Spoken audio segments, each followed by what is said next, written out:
దూషించుచున్నారు, అనేకులు గర్వించి నాతో పోరాడుచున్నారు, దినమెల్ల నా కొరకు పొంచి ఉన్నవారు నన్ను మృంగవల్లని ఉన్నారు. ఈ విధంగా అంటే మూడు విధాలైనటువంటి విషయాలు అతను తెలియజేస్తున్నాడు. ఏంటంటే మనుషులు నన్ను మృంగాలనుకుంటున్నారు, నాతో పోరాడాలనుకుంటున్నారు, అనేకులు గర్వించి పోరాడాలనుకుంటున్నారు అని తను చెబుతున్న దేవుని సన్నిధిలో ప్రార్థన చేస్తున్నాడు.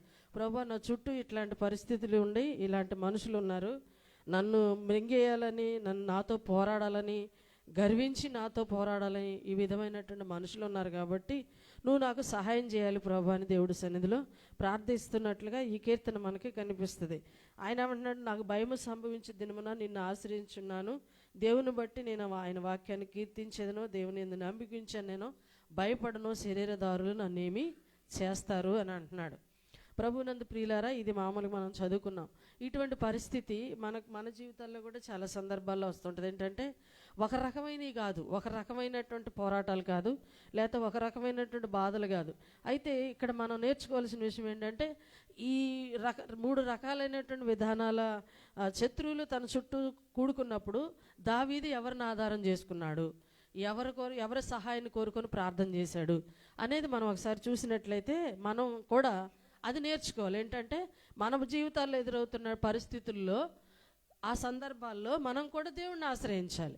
ఆశ్రయించినప్పుడు దేవుడు దావీదుకి ఎలా సహాయం చేశాడో, దావీదుని ఎలాగా శత్రువుల చేతిలో నుంచి ఆయన విడిపించాడో, మనల్ని కూడా ఆ శ్రమల నుంచి, ఆ బాధల నుంచి, తర్వాత ఎదురవుతున్న శోధనల నుంచి దేవుడు మనల్ని కూడా విడిపిస్తాడు. ఇది మనం నేర్చుకోవాలి అన్నమాట. ఏంటంటే ఏదైనా మన జీవితాల్లో అననుకూల పరిస్థితులు ఎదురవుతున్నప్పుడు, వాటి గుంట మనం నడుస్తున్నప్పుడు ముఖ్యంగా మనం చేయవలసింది ఏంటంటే దేవుడి మీద ఆధారపడాలి, ఆయన మీద పరిపూర్ణంగా ఆనుకోవాలి. అప్పుడు మాత్రమే మనం అందులోంచి బయటికి రాగలం.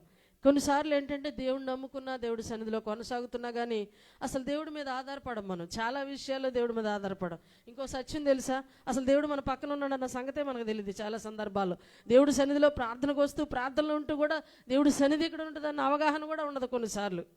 ఇప్పుడు దేవుడి సన్నిధికి వస్తున్నాం ఆదివారం, కానీ మనం వేరే కూడికలకి ఏటుకొచ్చినా కూడా ఎక్కడ మనం ఇద్దరు ముగ్గురు కూడి ప్రార్థన చేస్తున్నాం, అక్కడ దేవుడి సన్నిధి ఉంటుందని ఏదో చిన్న శబ్దం ఒకసారి మాట్లాడినప్పుడో ఏదో పాస్టర్ గారు చెప్పినప్పుడో గుర్తుంటుందే తప్ప మనం 2 గంటలు కూర్చొని 2 గంటల సేపు వెళ్ళిపోయేంతసేపు ఇక్కడ దేవుడు ఉంటాడని, దేవుడి సన్నిధి ఉంటుంది అన్నటువంటి స్పృహ లేకుండా కూడా మనం చాలా చాలా కూడికలు అయిపోతుంటాయి. అంటే మీకు అవుతాయో లేదో తెలియదు, నాకు అవుతుంది కాబట్టి చెప్తున్నాను. కాబట్టి అటువంటి పరిస్థితులు కూడా ఉంటాయి. కానీ ఒకటి మనం తెలుసుకోలేంటంటే ఏ సందర్భం ఏ పరిస్థితులు గుంటే మనం వెళుతున్నా కూడా ఆయన మన పక్కన ఉన్నాడన్న సంగతి మర్చిపోకూడదు. ఎందుకంటున్నాడంటే ఆయన తన కనుపాపను ఎలా కాపాడుతాడో మనల్ని అలా కాపాడుతాడండి. ఆయన ఎంత కాపాడుతాడంటే అసలు అంత సన్నిహితంగా ఎవరు ఉండరు. నాకు తెలిసినంతవరకు నేను చెప్పగలను, కరెక్ట్గా దేవుడి సన్నిధిలో నుంచొని అది ఖచ్చితంగా ఏంటంటే ఆయనంత సమీపంగా సన్నిహితంగా ఆయనంత అర్థం చేసుకున్నట్లుగా మనల్ని వ్యక్తిగతంగా ఏ నరుడు కానీ, భార్య కానీ, భర్త కానీ, ప్రియుడు, ప్రేయసి ఎవరు కూడా మనల్ని అట్లా అర్థం చేసుకోలేరు, అంత ప్రేమించలేరు. అంత మన బాధలో ఆయన అంటాడు కదా, దేవుడు ఇశ్రాయేలీయులు అంట వారి యావత్ బాధలు ఈయన బాధను ఉందాడట, వారి యావత్ సంతోషాల్లో కూడా ఆయన సంతోషించాడు. కాబట్టి ఏంటంటే మనం వెళుతున్న ప్రతి దారిలో కూడా ఆయన మన పక్కన ఉంటాడన్న సంగతి తెలుసుకుంటే మనం ప్రతి విషయంలో కూడా ఆయన మీద ఆధారపడతాం. అది సంతోషమైన, దుఃఖమైన, లేకపోతే ఎటువంటి ఆనందకరమైన, లేకపోతే మనం వెళ్తున్న ఏ పరిస్థితి అయినా కూడా ఆయన మీద ఆధారపడతాం. ఎందుకో తెలుసా, మొట్టమొదటిగా ఆయన మన పక్కన ఉన్నాడన్న సంగతి మనకు తెలిసినప్పుడు. నేను నమ్మిన దేవుడిని నేను ఎరుగుదును గనుక పౌలు గారు అంటాడు, నాకు తెలుసు నేను ఎవరిని నమ్మాను, నన్ను ఎవరు నడిపిస్తున్నారు నాకు తెలుసు కాబట్టి నేను సిగ్గుపడిన అంటున్నాడు. అది సువార్త విషయమా, దేని విషయమని కానివ్వండి, ఆయన అంటాడు కదా, నేను నమ్మిన వారిని నేను ఎరుగుదును అని అంటున్నాడు. ఎరగటం అంటే ప్రభువునందు ప్రియులారా ముఖ పరిచయం కాదు, మాట పరిచయం కాదు. ఆయన ప్రతి కోణం నుంచి ప్రభు యేసుక్రీస్తుని పౌలు ఎరిగినవాడు. ఆపదల్లో ఎలా సహాయం చేశాడో పౌలు అనుభవాన్ని చూస్తే మనం ఉపద్రవాల్లో, నిందల్లో, అవమానాల్లో, కరువుల్లో, ఖడ్గాల్లో ఉన్నప్పుడు ఆయన ఎంత ఆదరించాడు, ఎంత బలపరిచాడు, ఎంత నడిపించాడో పౌలుకు తెలుసు కనుక అంటున్నాడు, నేను నమ్మిన వాడిని నేను ఎరుగుదును. ఏ పరిస్థితులు ఉంటాయి, ఈరోజు నా శిరచ్ఛేదం చేయబడుతున్నా, నా నమ్మిన వాడిని నేను ఎరుగుదును, ఇక్కడ కనుమూస్తున్న దేవుడితో నేను ఉంటాను అన్న నిరీక్షణతో. ఎందుకు తెలుసా, ఆయన నమ్మిన వాడు ఆయనకు తెలుసు కాబట్టి. మనకు కూడా ఏంటంటే యేసుప్రభు అంటే పేరుతో తెలుసా, లేకపోతే క్రిస్మస్ దినాలు కదా, క్రిస్మస్ బాలుడిగా తెలుసా, లేకపోతే ఇంకా వేరే విధంగా మనకు తెలుసా, అసలు ఆయన అన్ని కూడా అసలు దేవుడిగా మనకి సహాయం చేసే విధానాల్లో ఏ అనుభవాలు మనకు తెలుసు, మనం వ్యక్తిగతంగా అనుభవిస్తున్నాము. ప్రతి పరిస్థితికి ఏదైనా తేడా, ఏదైనా ప్రాబ్లం వచ్చింది అనుకోండి, ఎవరు డబ్బులు ఉన్నవాళ్ళు ఉంటారా, ఎవరు ఈ మాట వీళ్ళు జ్ఞానంగా ఈ సందర్భంలో మాట్లాడి ఆ పరిస్థితి నుంచి నాకు న్యాయం చేస్తారా, ఇవే చూస్తాం మనం సాధారణంగా. కానీ దేవుడు ఏమంటున్నాడు తెలుసా, నా దగ్గరికి రండి, నన్ను మించినటువంటి వాళ్ళు ఎవరు లేరు అనేది మనం ఒకసారి మనకు అర్థమైతే ఆయన వైపు మనం తిరుగుతాము. ఆయన మనకు అన్ని విషయాల్లో సహాయం చేస్తాడు. దావీదుకి ఈ విషయం బాగా తెలుసు. నా చుట్టూ ఇంతమంది ఉన్నారు ప్రభా, ఇటువంటి పరిస్థితులు ఉన్నాయి, నువ్వు నాకు సహాయం చెయ్యి, వాళ్ళు నన్ను దినమెల్లా పోరాడుతున్నారు నాతోటి, నువ్వు నాకు సహాయం చేయని ప్రార్థన చేస్తున్నాడు. మనం కూడా ఆర్థిక విషయాలు, అనారోగ్యాలు, నిందలు, అవమానాలు, పరిస్థితులు, ఏది మనం ఎక్కడ మనం చేయబెడితే అక్కడ వెనక్కి వెళ్ళిపోవడం, లేకపోతే ఏ మాటలు ఏది చేద్దామంటే అదంతా కూడా ఫెయిల్ అయిపోవడం జరుగుతున్నప్పుడు ఒకటి గుర్తుపెట్టుకోవాలి, ఏంటంటే దేవుడు మనకు తోడై ఉన్నాడు. ఆ సందర్భాల్లో ఆయన చిత్తం ఎలాగుందో మనకు తెలీదు. ప్రతి సందర్భాల్లో కూడా మనం ఆయన మీద ఆధారపడటమే నేర్చుకోవాలి. దావీదు దగ్గర మనం నేర్చుకునేది ఏంటంటే, అది కష్టమైన, ఆయన భయంకరమైనటువంటి పాప పరిస్థితుల్లో ఉన్నప్పుడు కూడా ఇది తప్పు అని చెప్పినప్పుడు ఎక్కడికి పరిగెత్తలేదు. తనకున్నటువంటి ఆధిక్యతని కానీ పవర్ని కానీ ఉపయోగించి దాన్ని కప్పిపెట్టుకోవడానికి ప్రయత్నించలేదు. దేవుడి దగ్గర సాష్టాంగపడ్డాడు. ఇదిగో నేను నీ ఎదుటే చేశాను, మనుషులు ఎదుట కాదు ప్రభా, నేను నీ ఎదుటే చేశాను, నీకు నాకు తెలుసు, నాకు బాగా తెలుసు, నేను నీ ఎదుటే పాపం చేశాను, అయితే నువ్వు నన్ను క్షమించు, పరిశుద్ధపరచని ప్రాధేయపడ్డాడండి. ఆయన క్షమించుటకు సిద్ధ మనసు గలవాడని తెలిసి గనుక ఇక్కడ తప్ప నాకు ఎక్కడ క్షమాపణ దొరకదో, ఒకవేళ మనుషులు క్షమించిన దేవుడు నన్ను క్షమించకపోతే మనుషులు క్షమాపణ పని చేయదని దేవుడి సన్నిధిలో ప్రార్థన చేశాడు. ఒకవేళ మనకు అటువంటి పరిస్థితులు ఎదురుపడ్డా, మనం అటువంటి పరిస్థితుల్లో ఉండా, ఆ పరిస్థితులు కూడా ప్రభా నీ దగ్గరకు, దేవుడి దగ్గరకు వచ్చి ప్రభా నన్ను క్షమించని ప్రార్థన చేసినప్పుడు దేవుడు ఆ విషయాల్లో కూడా మనల్ని పరిశుద్ధపరుస్తాడు, నీతిమంతులుగా తీరుస్తాడు. ఇందును బట్టి మనం నేర్చుకోవాల్సింది ఏంటంటే, ప్రతి విషయంలో మనం దేవుడి మీద ఆధారపడాలి. ప్రతి విషయం నుంచి కూడా దేవుడు తప్పిస్తాడని నమ్మాలి. అటువంటి సామర్థ్యము, అటువంటి శక్తి కలిగిన దేవుని నేను ఆరాధిస్తున్నాననే సత్యాన్ని మనం గ్రహించాలి, గమనించాలి. మన పూర్వ భక్తులు మనం ఒకసారి చూసినట్లయితే వాళ్ళు ఎందుకు అంత హింసింపబడ్డారు, ఎందుకు వాళ్ళు దేని విషయంలో రేపొద్దున నరుగుతారన్నా, రేపొద్దున చంపేస్తారన్నా కూడా ఈరోజు సంతోషంగా వాళ్ళు ఎందుకు ఉండగలిగారు అంటే, వాళ్ళు నమ్మిన వాడిని వాళ్ళు ఎరుగుదురు గనుక, వాళ్ళు తెలుసు గనక వాళ్ళకి. కానీ యేసు ప్రభు ఎవరో తెలియకుండానే మన జీవితం అంతా గతించిపోద్ది. ఆత్మీయ జీవితంలో సంవత్సరాలు తరబడతాయి, అసలు దేవుడే సరిగ్గా తెలియదు మనకి. ఎందుకు మనసు నిలుపం దేవుడి మీద. ఆయన గ్రహించాలని, ఆయన తెలుసుకోవాలని, ఆయన కొంచెం సన్నిహితంగా జరగాలని, ఆయన నేను ఇంకా దగ్గరగా చూడాలన్న తపన, ఆలోచన మనకు ఉండదు. ఎంతవరకు మనం మేలు పొందుకున్నామా, అది జరిగిందా, ఇది జరిగిందా, ఇది వస్తుందా, అది వస్తుందా అనే ఆలోచనతోనే దేవుడిని అనుభవిస్తాము.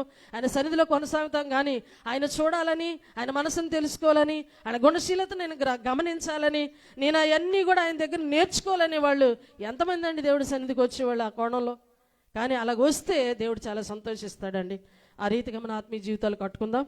అయితే ఇంకొక మాట ఏంటంటే, ఈరోజు బలారాధన ఉంటుంది కాబట్టి నేను పోయిన ఆదివారం కూడా చెప్పాను, సేవకులు మన దగ్గర బల తీసుకొస్తున్నప్పుడు ఎవరైతే మారు మనసు పొంది రక్షింపబడ్డారో వాళ్ళు నిలువు మోకాళ్ళు వేసి సేవకులు రావటానికి చోటిచ్చి, మీరు ఎక్కడ ఉన్న వాళ్ళు అక్కడే క్రమంగా ఉండండి. చిన్నపిల్లలు, యవనస్తులు, ముసలి పెద్దోళ్ళు ఎవరైతే బాప్తిసం తీసుకోకుండా ఉండారో వాళ్ళు మీ ప్లేస్లోనే ఉండి, మీ ఎవరి ప్లేస్లో వాళ్ళు ఉండండి. కళ్ళు మూసుకొని దేవుడి సన్నిధిలో మీరు కూడా ప్రార్థన చేయండి. డిస్టర్బ్ చేయొద్దు, అటు ఇటు తిరగొద్దు. పురుషులకి ఇదే రూలు, స్త్రీలకు కూడా ఇదే రూలు కాబట్టి ప్రతి ఒక్కరు కూడా దాన్ని గమనించి సహకరించాలని కూడా మీకు ప్రభు పేరట మీకు మనవి చేస్తున్నాను. దేవుడి మాటలు దీవించును గాక. బైబిల్ కింద పెట్టినట్లయితే మనం ఆరాధన చేసుకుందాం. స్తోత్రం నాయన, గ్లోరీ, హల్లెలూయా, హల్లెలూయా, హల్లెలూయా, హల్లెలూయా, హల్లెలూయా.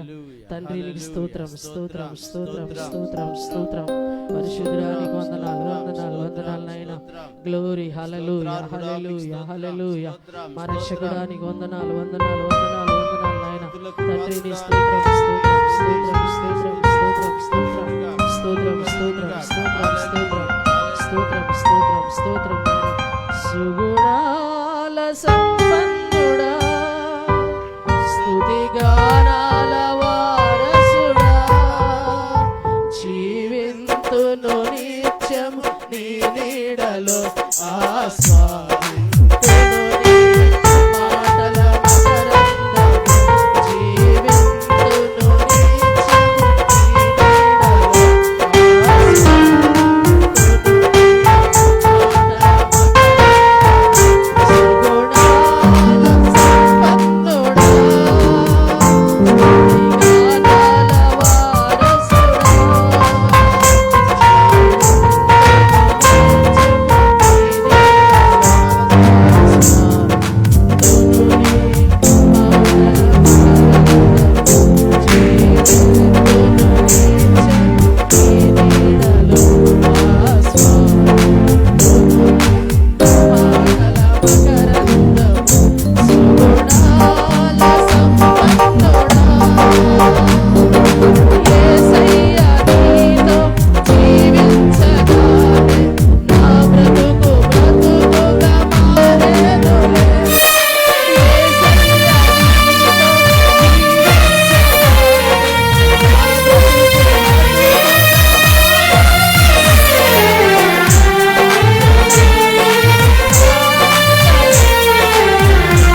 హల్లెలూయా హల్లెలూయా హల్లెలూయా హల్లెలూయా హల్లెలూయా హల్లెలూయా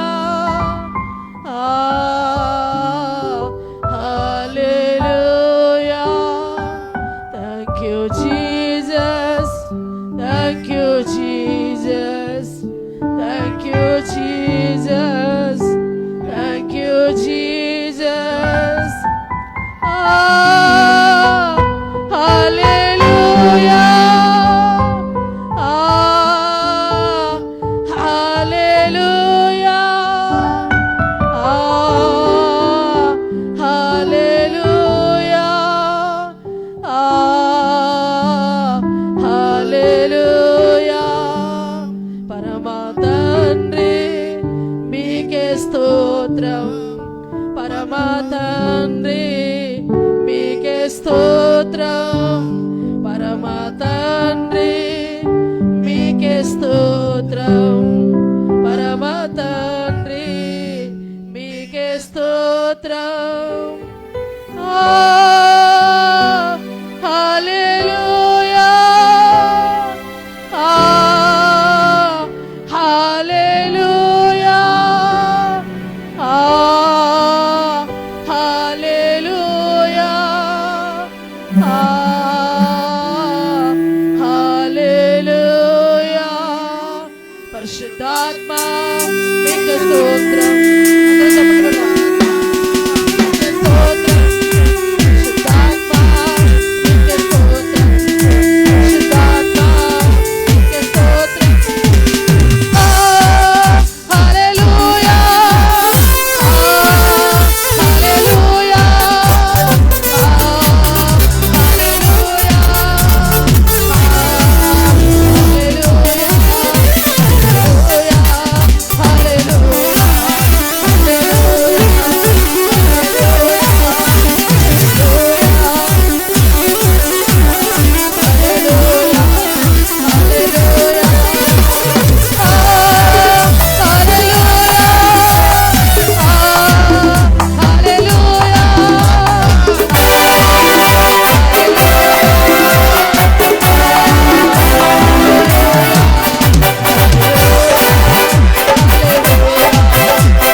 Glory, hallelujah. Jesus, hallelujah. తండ్రి నీకు మహిమ కలుగును గాక.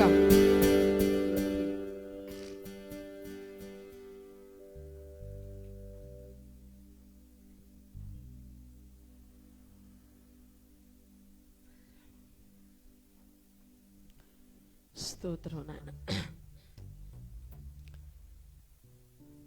పరిశుద్ధుడానికి వందనాలు. జీవం గల ప్రభువానికి స్తోత్రాలు నాయన. మధ్యలో ఉన్నవాడానికి స్తోత్రాలు తండ్రి, వందనాలు. ఇంతగా మమ్మల్ని ప్రేమిస్తూ గమనిస్తూ నడిపిస్తున్న ప్రభువానికి స్తోత్రాలు. మా రక్షకుడా, మా విమోచకుడా, సజీవుడా, పరిశుద్ధుడానికి వందనాలు. ఎవరో సమీపింపరాని తేజస్సులో నివాసం చేస్తూ అమరత్వం కలిగిన ప్రభువానికి స్తోత్రాలు నాయన. కోటి సూర్యకాంతుల కంటే ప్రకాశిస్తూ ప్రజ్వలిస్తున్న దైవమానికి స్తోత్రాలు. ఏడాత్మలు మిగుడు చేత పట్టుకుని 7 దీప స్తంభాల మధ్యలో సంచరిస్తున్న వాడని స్తోత్రాలు. వర్తమాన భూత భవిష్యత్తు కాలం ఉన్నవాడా, సర్వాధికారి, పరిశుద్ధుడానికి వందనాలు. వధించబడిన గొర్రెపిల్లగా యాగమైపోయిన ప్రభువా, లోక పాపాన్ని మోసుకుని పోయిన దేవుని గొర్రెపిల్లమైన ప్రభువా, ఇదిగో మృతుడనైతిని గాని యుగ యుగములు సజీవుడనై ఉన్నానని సెలవిచ్చిన దేవా, మా మధ్యలో సంచరిస్తున్న వాడని స్తోత్రాలు.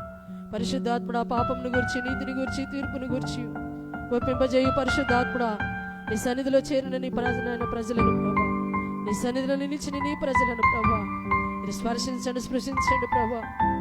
అందరి స్థితిగతులు ఎరిగిన దేవుడవు, మా కాలగతులు మీ స్వాధీనంలో ఉన్నాయి నాయన. మేము నిర్మింపబడిన రీతి నీకు బాగుగా తెలుసు నాయన. ఎందుకంటే నీ చేతులే మమ్మల్ని నిర్మించి మాకు ఒక రూపునిచ్చాయి నాయన. ఈ దగ్గర నుంచి ఎక్కడికి వెళ్ళిపోలేం ప్రభా. ప్రతి పరిస్థితికి నువ్వు చాలిన దేవుడవు. ఎవరే పరిస్థితులు గుంట వెళుతున్నారో సమస్తం ఎరిగిన దేవుడు, అందరి హృదయాలు ఎరిగిన దేవుడు. సంవత్సరం అంతా రెక్కల్లో భద్రపరిచారు, ఎంతో మమ్మల్ని ప్రేమించారు యేసయ్యా తండ్రి. ఇంతవరకు కాపాడిన ప్రభువా నీ స్తోత్రాలు తండ్రి. సన్నిధిలో చేరిన నీ ప్రజలను కనికరించమని, కృప చూపించమని అయ్యా నీకు వందనాలు. అయ్యా నీ స్తోత్రాలు, సమస్త మహిమ, ఘనత, ప్రభావాలు ఈ సమయంలో నజరేయుడైన యేసు నామములో ఈ ఆరాధన ద్వారా మీకు సమర్పిస్తున్నాము తండ్రి. ఆమేన్.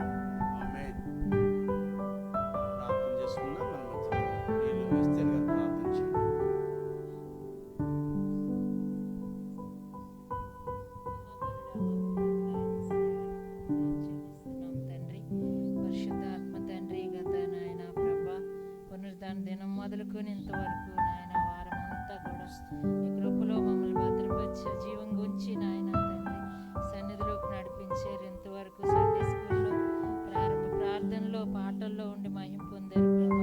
స్తుతి వాక్యం ద్వారా చదివిన కుమారులు ఉన్నారు ప్రభా. ఎవరిస్తున్న దాసరాలు మరుగుపరిచి మీరు మాట్లాడారు తండ్రి. దావీదు జీవితాన్ని మా ముందు ఉంచి అనేక విషయాలు నాయన అయ్యా తండ్రి మా జీవితాల్లో తండ్రి మాకు ఎదురవుతున్న నాయన పరిస్థితుల్లో విషయాల్లో తండ్రి నాయన మీరు మాట్లాడారు. మీకు వందనాలు. అన్నిటినీ నాయన జయించుకుంటూ ప్రభా దావీదు ఎంతగా నీకు నాయన స్తుతి యాగం అర్పిస్తున్నాడు తండ్రి. అటువంటి జీవితాలు మాకు దయచేయమని ప్రార్థిస్తున్నాం. మీరు తోడుగా ఉన్నారని, మాతో ఉన్నారని ప్రభా అయ్యా తండ్రి మేము గమనించుకుంటూ ఈ లోకంలో నాయన ప్రతి పరిస్థితిని జయించడానికి శక్తి దయచేయమని ప్రార్థిస్తున్నాం. స్తుతి ఆరాధనలో మీరు మా మధ్య ఉన్నారు పరిశుద్ధాత్మ తండ్రి. అయ్యా తండ్రి నాయన మీరు మమ్మల్ని తాకారు ప్రభా. సన్నిధిని బట్టి నీకు వందనాలు అయ్యా. ఎంతగా గమనిస్తూ ఇంతగా ప్రేమిస్తూ నాయన మమ్మల్ని నడిపిస్తున్న ప్రభా నీ కృతజ్ఞతలు తండ్రి. ఈ సమయంలో మీ దాసులు మీ పేరట నిలబడుచుండగా వాక్యం ద్వారా నాతో మాతో మాట్లాడండి పరిశుద్ధాత్మ తండ్రి.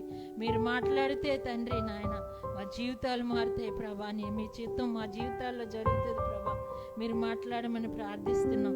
కూడా వచ్చిన సంఘాన్ని మీరు దీవించండి. దూర ప్రాంతం నుంచి వస్తున్న బిడ్డల్ని మీరు ఆశీర్వదించి వారికి గొప్ప విడుదలగా నాయన తండ్రి ఈ మార్గాల్లోకి నడిపించమని ప్రభా మీ చిత్తం జరిగించమని మీ నామానికి మహిమ తెచ్చుకోమని యేసు నామములో ప్రార్థిస్తున్నాం తండ్రి. ఆమేన్. పురుషుల్లోంచి మన మధ్యలో ఉన్న కుమారుడు స్టీవెన్ బాబు ప్రార్థించి.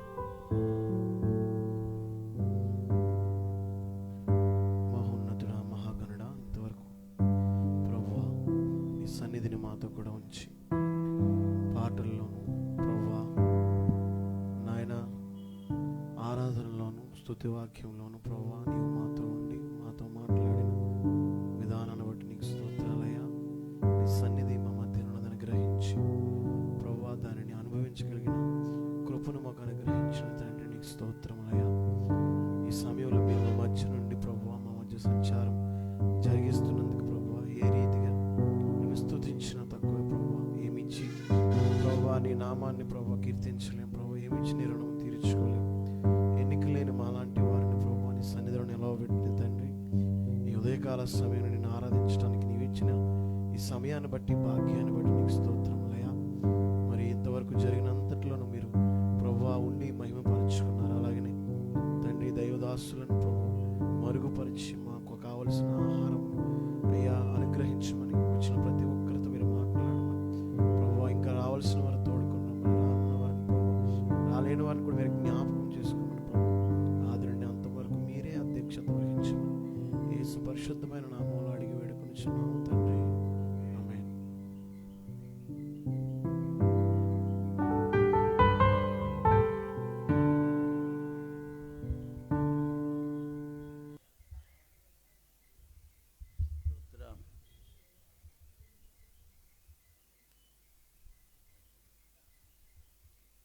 దేవుని యొక్క పరిశుద్ధ నామమునకు మహిమ కలుగునుగాక. హల్లెలూయా, హల్లెలూయా. అందరికీ వందనాలు. Praise Lord. అందరూ బాగున్నారా? సంతోషంగా ఉన్నారు? ఒకసారి స్తోత్రం చెప్దాం. వెరీ గుడ్, మంచిది. వాక్యంలోనికి వెళ్ళే ముందు రాత్రి మనము ధ్యానించుకున్న వాక్యము ఎవరికి జ్ఞాపకం ఉంది అమ్మా? శోధనలో పడకుండానట్లు ప్రార్థన చేయండి. ఒకటి. ఇంకొకటి అమ్మా, దేవునికి స్తోత్రం. ఎవరు చెప్పారు? ఇటువైపు నుంచి ఎవరు చెప్పారు? Praise Lord. Gopi, very good, విన్నాడు. అయితే దీపం వెలుగుతూ ఉంది, దీపం విన్నాడు. దేవునికి స్తోత్రం. హల్లెలూయా. ఇంకా చదువుకోవాలి అని అంటే రాత్రి మనం ధ్యానించుకున్నాము ఒక మాట. పౌలు గారు మాట్లాడుతూ అపోస్తుల కార్య గ్రంథము 20వ అధ్యాయంలో మనము ఒక మాట మాత్రం చదువుకున్నాం. బాగా 7వ వచనం ధ్యానించుకున్నాము. ఏమిటది? అపోస్తుల కార్యముల గ్రంథంలో 7వ వచనం ఏముంది? 20వ అధ్యాయమా? 27లో ఏముంది? అవన్నీ కాకుండా ఒకటి చదువుదాం, ఆఖరిది. ఎక్కడ ఏమని ఉందంటే 8వ వచనంలో, మేము కూడి ఉన్న మేడగదిలో అనేక దీపములు ఉండెను. నేనైతే ముందుకు వెళదాం అనుకున్నాను. పాస్టర్ గారు చెప్తున్నారు కదా, ఐతుకు దగ్గరికి రాలేదేంటి అని చెప్పేసి. అక్కడ పెద్ద రాలేకపోయాం. పరిశుద్ధాత్మ దేవుడు అక్కడే ఆప్ చేశారు. ఎక్కడ? దీపముల దగ్గర, మేడగదిలో. దేవునికి స్తోత్రం. హల్లెలూయా. దీపముల దగ్గర ఆగిపోయాం కదా. దీపముల గురించి రాత్రి విన్నటువంటి వారు నాతో చెప్పాలి, అందరూ పంచుకోవాలి. ఒకవేళ రానటువంటి వారు కూడా, రాత్రి లేనటువంటి వారు కూడా తెలిస్తే మీరు కూడా నాతో కలిసి మాటలు పంచుకోవచ్చు. ఏమి దీపం అంటే ఏమనుకున్నాము అమ్మా? ఎస్, నరుని ఆత్మ యెహోవా పెట్టిన దీపము. దేవునికి స్తోత్రం. దేవుని ఆత్మ కలిగినటువంటి వారందరూ కూడా ఇది గమనించాలి. దేవుడు ఆ ఆత్మను, దేవుని ఆత్మను మన హృదయంలో పెట్టాడు. దేవుని ఆత్మ మనలో లేకపోతే మనం ఇక్కడ ఉండేవారమా? ఒకసారి గమనించండి. మీరు నమ్మండి, విశ్వాసం ఉంచండి. ఇక్కడ కూడి ఉన్న మనందరిలో దేవుని ఆత్మ పనిచేస్తా ఉంది. దేవునికి స్తోత్రం. ఇక్కడ కూడిన మనందరిలో దేవుని ఆత్మ కార్యం జరిగిస్తూ ఉంది. దేవుని ఆత్మ గనుక మనల్ని ప్రేరేపించి ఇక్కడ నడిపించకపోతే మనం ఇక్కడ ఉండేవారము కాదు. ఇది మొట్టమొదటి జ్ఞాపకం చేసుకోవాలి. దేవునికి స్తోత్రం. హల్లెలూయా. రెండవది, ఈ దేవుడు పెట్టిన ఈ ఆత్మ ఎలా ఉంది అనేది కూడా చాలా ప్రాముఖ్యమైన విషయం. దేవునికి స్తోత్రం. హల్లెలూయా. దేవుడు మన హృదయములలో పెట్టాడు. కొంచెం కొంచెం వెలుగుతూ ఉండొచ్చు. రాత్రి కూడా చాలా ఎక్కువసేపు ధ్యానించుకున్న ఈ మాటను బట్టి మన హృదయము అంటే మన హృదయంలో దేవుడు పెట్టిన ఆత్మ ఎలా వెలగాలి అని చెప్పుకున్నాము అని అంటే, అది ఇంటిలో వారికి వెలుగు కనిపించేలాగా అది వెలుగుతూ ఉండాలి. ఎవడైనా దీపాన్ని వెలిగించి ఎక్కడ పెడతాడని చదువుకున్నాము. దేవునికి స్తోత్రం. మత్తయి సువార్తలో ఉంటది, 6వ అధ్యాయము లేకపోతే 7వ అధ్యాయంలో. ఎవడైనా దీపం వెలిగించి ఎక్కడ పెడతాడట? దీపస్తంభం మీద పెడతాడు. ఎందుకు పెడతాడు అని అంటే, ఆ ఇంటి వారికి వెలుతురు కనిపించడానికి. దేవునికి స్తోత్రం. అక్కడే మనం ఆగి కొన్ని మాటలు మాట్లాడుకున్నాం. ఏమని అంటే, మనము వెలిగించబడిన వారమైతే మన వెలుగు మన కుటుంబంలో మన కుటుంబ సభ్యులకు కనపడుతుందా? ఆ వెలుగులో వాళ్ళు నడవగలుగుతున్నారా, లేకపోతే ఇంకా వారు చీకటిలోనే ఉన్నారా? దేవునికి స్తోత్రం. దేవుడు వెలిగించిన ఆ దీపపు వెలుగులో మన కుటుంబ సభ్యులు నడవగలుగుతున్నారా అనేది మనం ఒకసారి గమనించుకోవాలి, ధ్యానించుకోవాలి. చాలా మంది కుటుంబాలలో ఎలా ఉంటుందంటే, నా మటుకు నేను వెలిగించబడ్డాను, నా మటుకు నేను రక్షింపబడ్డాను, నా ఇంటి వారు నా మాట వినట్లేదు, వాళ్ళు ఎక్కడ పోతే నాకెందుకులే, నేను మాత్రం దేవుని రాజ్యంలో ఉంటాను అని అనుకుంటే అది పొరపాటు. దేవుడు నిన్ను నన్ను మనల్ని వెలిగించింది ఎందుకు అనంటే, రక్షించుకుంది ఎందుకు అనంటే, మన ఇంటి వారికి కనీసము వెలుగు కలగటానికి, మన ఇంటి వారిని దేవుని సన్నిధిలో సహవాసంలోనికి నడిపించుకోవటానికి దేవుడు మనల్ని వెలిగించుకున్నాడు, లేకపోతే మనలను ఏర్పరచుకున్నాడు అనే విషయము మనలో ప్రతి ఒక్కరూ కూడా జ్ఞాపకం చేసుకోవాలి. అయితే నరుని ఆత్మ యెహోవా పెట్టిన దీపము అని అనుకున్నాం. చూడండి, ఆ మాట చదువుదాం. ఎక్కడుంటుంది అది? ఎక్కడుంటుందంటే సామెతల గ్రంథంలో ఉంటుంది. సామెతల గ్రంథంలో నేను చూశాను, ఎక్కడుంటుందని చెప్పేసి నేను వెతికితే అది సామెతల గ్రంథంలో ఉంటుందన్నట్టు నాకు తెలిసింది. సామెతల గ్రంథంలో చూడండి, ఆ మాట 20వ అధ్యాయంలో చూడండి అమ్మ ఒకసారి.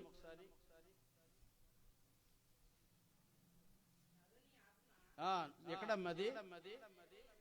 20వ అధ్యాయం 27వ వచనం. నరుని ఆత్మ యెహోవా పెట్టిన దీపము. దేవునికి స్తోత్రం. ఇదేదో మామూలుగా నోటి మాటతో చెప్పుకోవటం కాదు, కానీ దేవుని ఆత్మ అది ఆయన నరుని ఆత్మ, మనలో ఉన్నటువంటి ఆత్మ దేవుడు పెట్టిన దీపము. ఆ దీపము ఎలా ఉండాలి అని అంటే, రాత్రి మనం ధ్యానించుకున్నాము, అక్కడ మేడగదిలో అనేక దీపములు ఉన్నాయి అని మనం చదువుకున్నాం. అయితే నరుని ఆత్మ యెహోవా పెట్టిన దీపం అయితే ఆ దీపం ఎలా ఉండాలి అంటే వెలుగుతూ ఉండాలి అని చెప్పేసి మనం ధ్యానించుకున్నాం. వెలుగుతూ ఉండకపోతే ఆ దీపం ఉన్నా ఒకటే, లేకపోయినా ఒకటే. మనం బ్రతుకుతున్న పేరు మాత్రం ఉంటుంది, కానీ చచ్చిన స్థితిలో ఉన్నట్టుగా అర్థమవుతుంది. ఇప్పుడు దీపం ఉన్నది ఇంట్లో, దాన్ని వెలిగించలేదు. మా ఇంట్లో కూడా దీపం ఉందంటే సుఖమే ఉంది, చీకటే కదా. అర్థమైందండి నా మాట? మన ఇళ్లలో దీపాలు ఉన్నాయి, దీపం ఉంది, దాన్ని మనం వెలిగించలేదు అనుకోండి. ప్రతిరోజు కరెంట్ ఉంది, స్విచ్ చేయలేదు, బల్బు వెలగలేదు. బల్బు ఎందుకు వెలగలేదు? ఆ బల్బులో మంచిగా ఉందా బల్బు, లేకపోతే ఫీజు అయిపోయిన బల్బా? స్విచ్ చేసాం కానీ వెలగట్లేదంటే ఆ బల్బు ఏమైపోయింది? చెడిపోయింది, పాడైపోయింది. ఆ పాడైపోయింది ఏమైనా ఉపయోగమా దానివల్ల? ఏమంటే వెలగని బల్బు దేనికైనా ఉపయోగపడుతుందంటే దేనికి ఉపయోగపడదు, కాకపోతే బల్బు ఉంది అని అనిపించుకోవటమే. ఇప్పుడు మనం జ్ఞాపకం చేసుకోవాలి, మనం ఉన్నాము, దేవుడు మనల్ని ఏం చేశాడు అనంటే రక్షించుకున్నాడు, లేకపోతే ఆయన ఆత్మ మన హృదయంలో పెట్టాడు, ఆయన సన్నిధిలో సమకూర్చాడు. ఆయన సన్నిధిలో కొనసాగుతూ మనము వాక్యం ద్వారా మనం వెలిగించబడాలి. దేవునికి స్తోత్రం, హల్లెలూయా. వాక్యం ద్వారా వెలిగించబడాలి.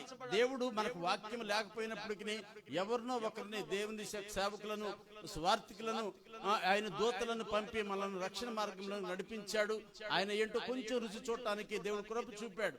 అయితే ఆ కొంచెం రుచి చూసిన దాన్ని బట్టి దేవుని సన్నిధిలో, దేవుని బిడ్డల సహవాసంలో మనం కొనసాగలుగుతున్నాం. అయితే అది సరిపోదు, మనం వెలిగించబడాలి. దేవునికి స్తోత్రం. వెలిగించబడాలి అంటే వాక్యపు వెలుగులోనికి మనం రావాలి. వాక్యానుసారంగా మనం నడుచుకుంటా ఉంటే దేవుడు ఏం చేస్తాడంటే ఆ వాక్యాన్ని మనకు దీపంగా ఉంచుతాడు. నరుని ఆత్మ యెహోవా పెట్టిన దీపమే, కానీ ఈ ఆత్మ దీపం వెలుగుతూ ఉండాలి అంటే వాక్యం లేకుండా మనం వెలగలేము. దేవునికి స్తోత్రం. అర్థమైందండి? వాక్యం వినకుండా, వాక్యానుసారంగా నడుచుకోకుండా మనము వెలిగించబడలేము. జ్ఞాపకం ఉంచుకోవాలి. అందుకనే భక్తుడు అంటాడు కదా, 119వ కీర్తన 105వ వచనంలో అంటాడు, నీ వాక్యము నా పాదములకు దీపము, నా త్రోవకు వెలుగు. దేవునికి స్తోత్రం, హల్లెలూయా. ఆ వాక్యం అనే దీపము ద్వారా మనం వెలిగించబడకపోతే, ఆ వాక్యమనే దీపం ద్వారా మనం వెలిగించబడకపోతే మన జీవితంలో వెలుగుండదు, మన త్రోవకు అది వెలుగు కానేరదు. ఆ దీపము ద్వారా మనం వెలిగించబడితే తప్పకుండా అది ఏముంటుందంటే మన పాదం నీ వాక్యము నా పాదములకు దీపముగాను నా త్రోవకు వెలుగుగాను ఉంటుందని చెప్పేసి ప్రభు పరిశుద్ధాత్మ దేవుడు రాయించాడు. కనుక నా ప్రియ సహోదరి, నా సహోదరుడా, ఆ యొక్క వాక్యం ద్వారా మనల్ని వెలిగించుకున్నామా? వాక్యం ద్వారా వెలిగించబడుతున్నామా? ఎప్పుడు వెలిగించబడతాము? వాక్యానికి విధేయత చూపినప్పుడే మనం వెలిగించబడతాము. జ్ఞాపకం ఉంచుకోవాలి. వాక్యం విని విడిచిపెట్టేవారు వెలిగించబడలేరు. వాక్యము విని విడిచిపెట్టేవారు అలాగే చెప్తారులే, నాకెక్కడవుతుంది అని అనుకొని తన ప్రవర్తన మార్చుకోకుండా, తన మనసు మార్చుకోకుండా, తన నడవడిక మార్చుకోకుండా, నడత మార్చుకోకుండా పాత నడకలోనే, పాత పోకడలోనే పోతా ఉంటే ఆ వాక్యమైన దేవుడు నిన్ను వెలిగించలేడు. ఎవరైనా సరే మనసు పెడితేనే. ఏమండి అంటారు కదా, ఒక మాట అంటారు, మామూలుగా అర్థమయ్యే భాషలో నేను చెప్తాను, అర్థమయ్యే భాషలో చెప్తాను. అంటే అర్థమయ్యే భాష నాకైతే మీకు తెలియకపోవచ్చు. పశువులు ఉన్నాయండి, దాహం వేస్తుంది, నీళ్ళ దగ్గర తీసుకెళ్తాం. మనము ఒక పశువుల యజమానుడిగా ఏం చేస్తాడు? ఆ పశువుని నీళ్ళ దగ్గర తీసుకుని వెళ్ళగలడు, కానీ తాగవలసింది ఎవరు? పశువే తాగాలి. అవునా కాదా? ఆ పశువు తాగకపోతే దాహం తీరుతుందా? తీరదు. అలాగే వాక్యము బోధించబడుతుంది, దాన్ని అన్వయించుకోకపోతే, నాతోనే ప్రభు మాట్లాడుతున్నాడని మనం స్వీకరించకపోతే, ఆ వాక్యాన్ని మనం అంగీకరించకపోతే మనము ఆ వాక్యం ద్వారా వెలిగించబడలేము. దేవునికి స్తోత్రం, హల్లెలూయా. కనుక నా ప్రియ సహోదరి, నా సహోదరుడా, ఈ విషయం మనం జ్ఞాపకం చేసుకోవాలి. ఎప్పుడు మనకు ఆ యొక్క వాక్యం అనే దీపము వెలిగించబడి మన త్రోవకు వెలుగుగా ఉంటుందంటే వాక్యానికి మనం విధేయత చూపించినప్పుడు మాత్రమే. దేవునికి స్తోత్రం, హల్లెలూయా. కనుక మనలో ప్రతి ఒక్కరం కూడా కేవలము దేవుని సన్నిధిలో కొనసాగినంత మాత్రాన ప్రయోజనం మనకు కలగదు, కానీ నిజంగా వాక్య ఆశీర్వాదాలు మనకు కావాలి, వాక్యపు వెలుగులో మనం నడవాలి అని అంటే వాక్యానికి విధేయత చూపించాలి, వాక్యాన్ని ఘనపరచాలి. ప్రియమైన వాక్యానికి లోబడాలి. ఎప్పుడైతే లోబడతామో ఆ లోబడినప్పుడే వాక్యమైన దేవుడు నిన్ను, నన్ను, మనల్ని అందరిని కూడా ఆత్మలో వెలిగిస్తాడు. దేవునికి స్తోత్రం, హల్లెలూయా. మన ఆత్మలు వెలిగించబడతాయి. మరొక మాట చెప్తాను. ఒక సందర్భంలో ఒక దెస్సలోనికి పత్రికలు అంటాడు కదా, 5వ అధ్యాయము 19వ వచనంలో అంటాడు కదా, దేవుడు మిమ్మల్ని వెలిగించాడు కాబట్టి మీరు ఎలా ఉండాలంటే మీ ఆత్మలు ఆర్పకూడదు అని అంటాడు ప్రభు. దేవునికి స్తోత్రం, హల్లెలూయా. చూడండి అమ్మ, ఈ బైబిల్ ఎవరైనా తీసుకోండి అమ్మ, ఎవరిదైనా తీసి నీ దగ్గర పెట్టమ్మా. అమ్మ ఫస్ట్ నువ్వు స్తోత్రం, హల్లెలూయా, హల్లెలూయా. ప్రభు పరిశుద్ధాత్మ దేవుడు రాయించిన మాట దెస్సలోనికి పత్రికలో ఏమంటాడు? ఎవరికి కనిపించలేదా? మొదటి దెస్సలోనికి చూడండి, 5:19 5:19 కదండి. ఆత్మను ఆర్పకుడి. దేవునికి స్తోత్రం. దేవుడు వెలిగించిన ఆత్మను మనం ఆర్పకూడదు. ఎవరు ఆర్పుతారు? దేవుడు వెలిగించాడు, ఆయన ఆర్పుతాడా? ఆర్పడు. దేవుడు వెలిగించాడు, ఆయన ఆర్పటానికి వెలిగించలేదు. అది నిత్యము వెలుగుతూ ఉండటం కోసం ఆయన వెలిగించాడు. దేవునికి స్తోత్రం. పాత నిబంధన గ్రంథంలో కూడా ఒక మాట రాయబడి ఉంటుంది. ఏంటంటే అంటాడు కదా, నిర్గమాకాండంలో అంటాడు, 27వ అధ్యాయము 20వ వచనంలో అంటాడు కదా, నిర్గమాకాండము 27:20,